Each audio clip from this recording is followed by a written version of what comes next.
have the Dungeon Faction Heroes. So for each faction there is 18 heroes. We're going to be going over, like I said, dungeons today. We have done all of the previous factions in this playtest, and then we have the demo as well. We got to get to Schism. And then we will also be doing all of the creatures as well. So please don't forget to like and subscribe. Plenty other Olden era content coming as well. But we're getting started with this to hopefully help everybody out. So we will start here with Anati. We'll go with that. Let's see. So she is the Medusa hero. So as we've seen from plenty of obviously previous Heroes of Might and Magic games, as well as this one, there are heroes that are specific to a creature. What is different about Olden Era is that they are actually increasing the creature's growth in the city, as you see here, by 1, and they're giving speed, initiative, and HP to that creature as well. And the normal attack and defense increasing by 1 for every 3 hero levels, but at the same time they're also making enemy Medusas worse when they are attacking them, or fighting them I should say. So that is the difference here in Olden Era for creature heroes. So I won't go too much in depth. I always go in depth with the first one for every single faction, but obviously we won't go too more in depth if there are other heroes in Dungeon here that have a creature specific one. So basic something strength, I'm not even gonna try. Once per round the hero can activate one of the 3 stances in battles. Okay, so this is the Dungeon faction skill essentially. So instead of necromancy for necropolis, this is theirs. So it just like that says, gives different bonuses to different attributes. So just have to figure out how you want to play it. But it starts with basic defense, starts with troglodytes and some Medusas as well, it looks like. So that is Anati. I don't think it's too bad. Medusa is tier 5, I believe, in this game. So relatively early getting her to make them that much better, so not bad. Medusa is strong in this game too, so I could see her being pretty decent. Talaris the Betrayed starts with Masterful Early Start spell. This version of the spell cannot be dispelled by any means. While casting this spell, the spell power is increased by 1 for every 3 levels. So Masterful Early Start, I'm guessing just probably, I don't know if it would be just single target. Usually it says for all creatures if it affects them, but it's definitely going to be a very strong version of that, plus obviously better as they move along. So starting with the early start spell as you see, and then basic battlecraft, so if somebody waits or defends, they gain bonus for that. So, and then a decent little starting army, a nice 1, 2, 3. I like that. Not bad. And we got Stinger here, so her heroic strike does extra damage, plus extra for every level, every 3 levels. Additionally, poisons the target until the end of the next round.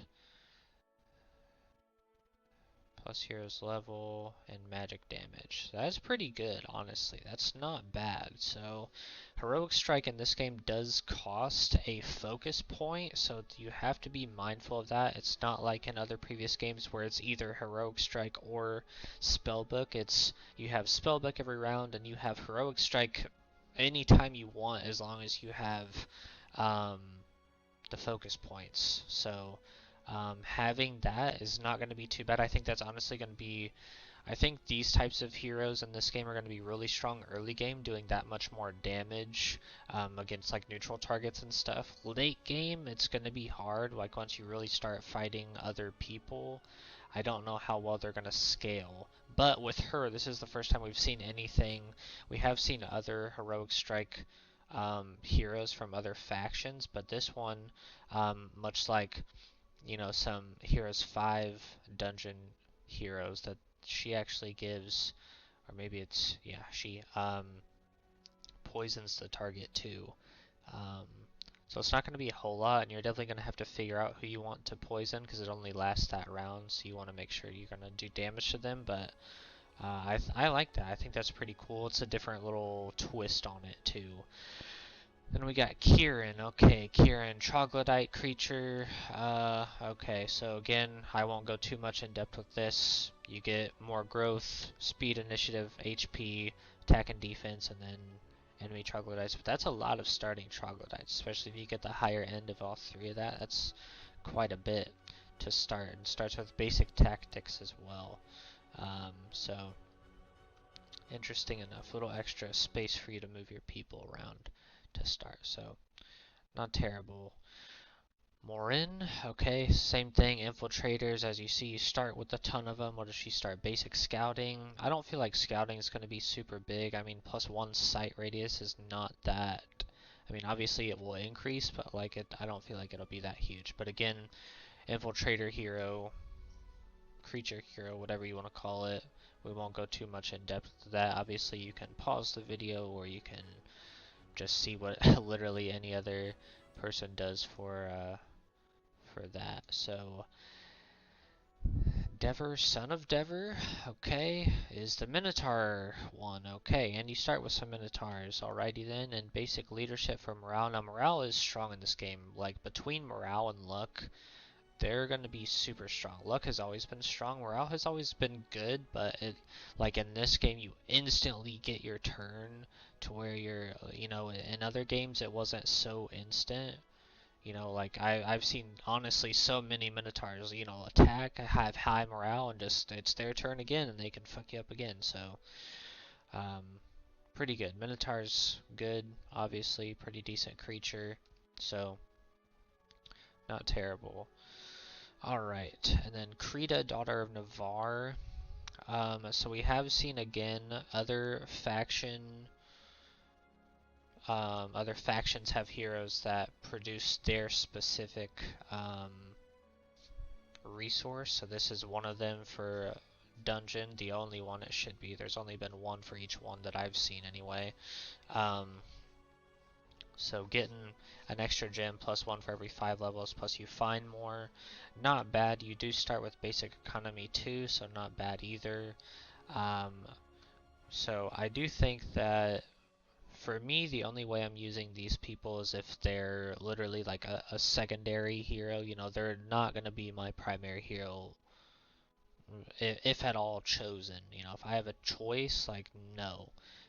But for on my team to get those extra gems and find, you know, more, and you know, if I can level them up a little bit to get more gems to keep that resource going, it'll be nice.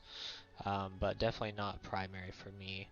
Rhea, +1 luck. For each point of luck, creatures have 2% chance to deal critical strike for every 4 levels, 1% to this bonus.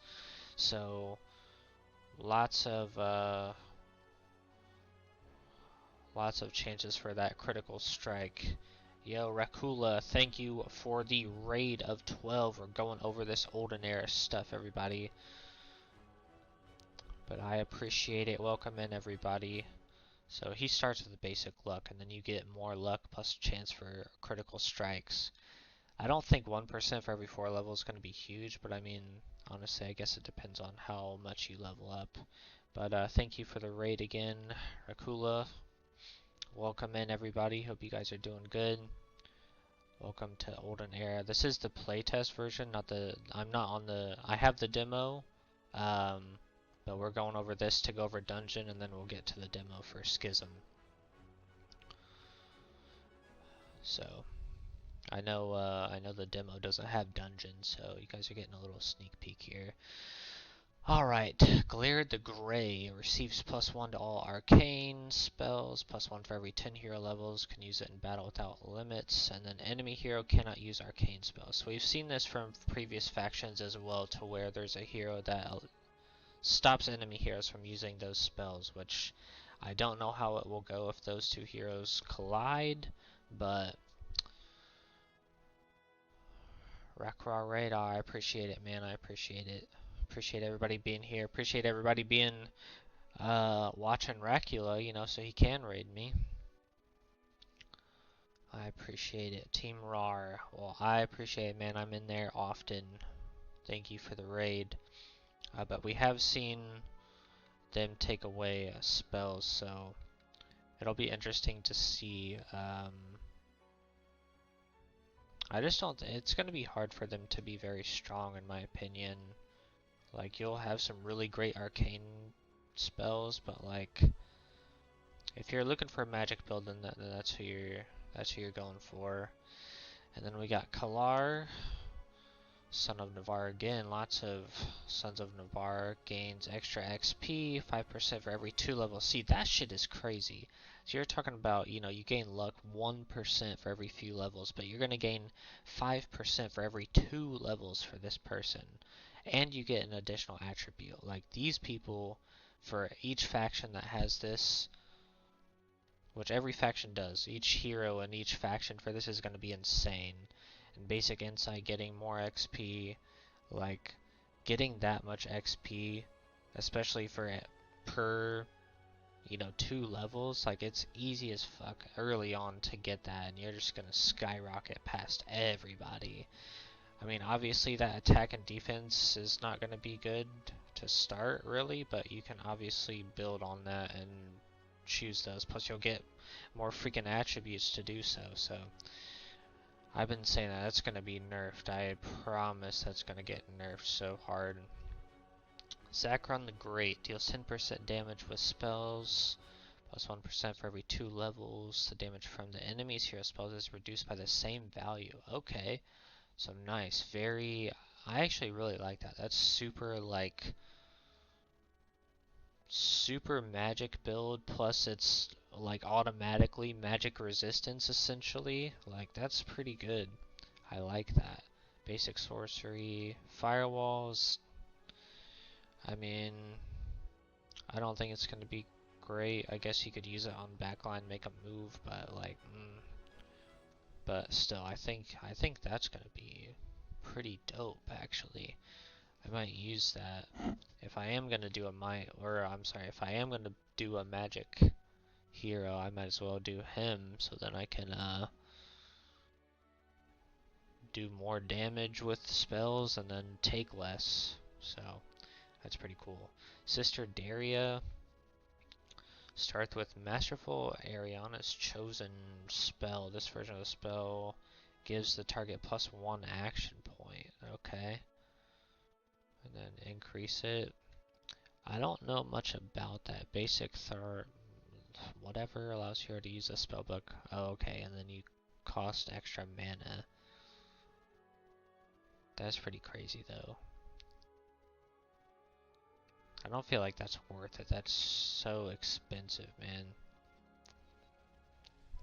Head off. I appreciate it, man. I appreciate the raid. Thank you guys for watching Racula so he could raid me. And thank you guys for being here as well. Thank you again for the raid, sir. Hope to see you again at some point. But thank you nonetheless. I appreciate it, man. Hope you have a good night as well. And a good early morning.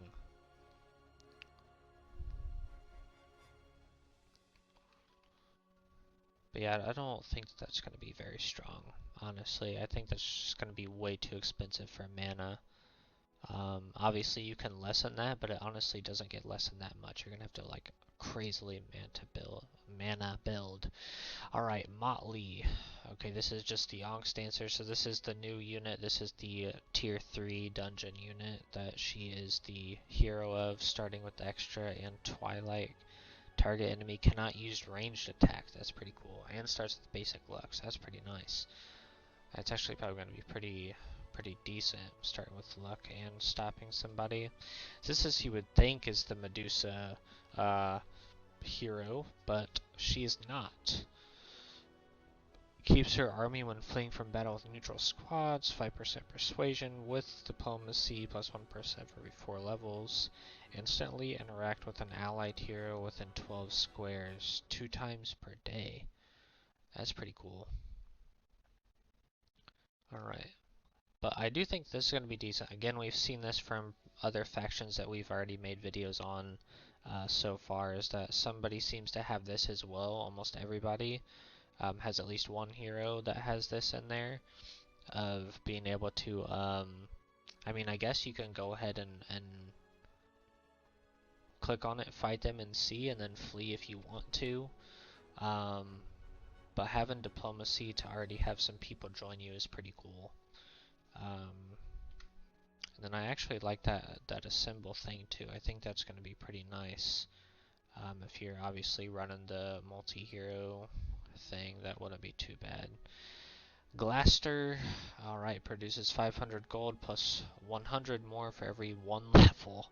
And then the amount of gold you find. So we've seen this in, I know Temple has a female hero that does the same thing essentially. That's going to be some crazy economy. Even if this is just, I mean, again, I feel like this is one of the people that personally I'm not going to use as my primary hero, but as like a secondary hero. Literally, they're going to get their gold back however much you spent on them pretty fucking instantly. I mean, like within a week, especially if you're leveling them up. Like every single day you're getting that amount. That's a lot for just a hero producing it. So definitely some good secondary heroes. Primary, not so much for me. I mean, you could use it as a primary and obviously build off of them,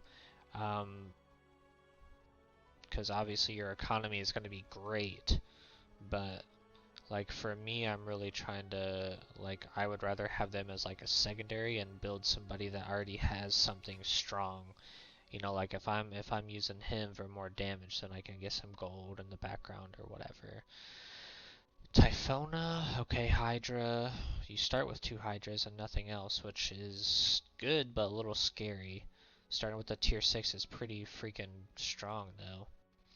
And then Taunt. Taunt's never really something that I've wanted to use in games or anything. Doesn't seem good. Not really, but again, Hydra, creature hero there. Sunny, yeah, Sunny. Okay, so daylight spells every 10 hero. Enemy hero can't cast daylight. Target friendly creature generates focus point when attacking. Starts with basic daylight, not bad. Nothing that we haven't really seen before. And then Lodos. Receive +1 Nightshade. Literally same thing we just saw, except it's Nightshade this time, and then starts with Sleep. Enemy target falls asleep and cannot take any action. It's dispelled upon taking damage. After awakening, the target cannot fall asleep again until the end of the battle. Okay, so that only does for one round though, so I don't really, it's basically just to stop them from taking one turn, which, you know, maybe if it's that deep, but that is all for the dungeon faction, all of the heroes.